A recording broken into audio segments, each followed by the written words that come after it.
दोस्तों, देखिए अपने यूट्यूब चैनल में हम चल रहे हैं एक कजरी गीत गाने। कैसा लगे आप लोग ज़रूर बताना। बहुत छोटा सा है। रिम झिम बरसै हो सावनवा, रिम झिम बरसै हो सावनवा, हम गवनवा नाही जाब। रिम झिम बरसै हो सावनवा, हम गवनवा नाही जाब। हम गवनवा नाही जाब, हम गवनवा नाही जाब। रिम झिम बरसै हो सावनवा, हम गवनवा नाही जाब।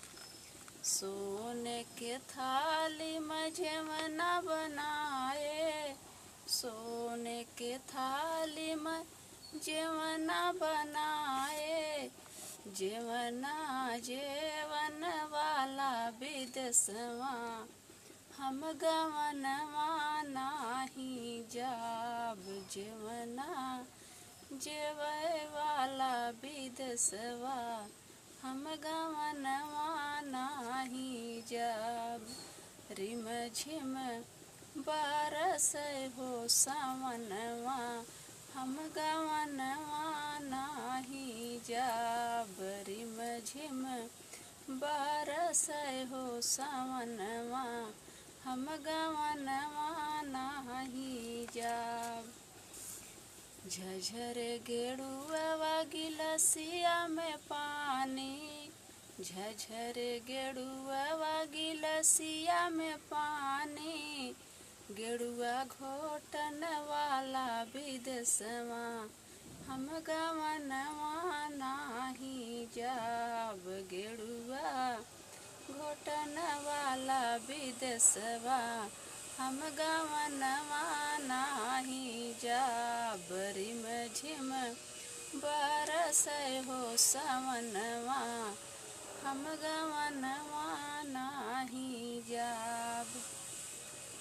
लवंगा इलायची के बीरा जोराए, लवंगा इलायची के बीरा जोराए, बीरवा कुचन वाला विदेशवा, हम गवनवा नाही जाब।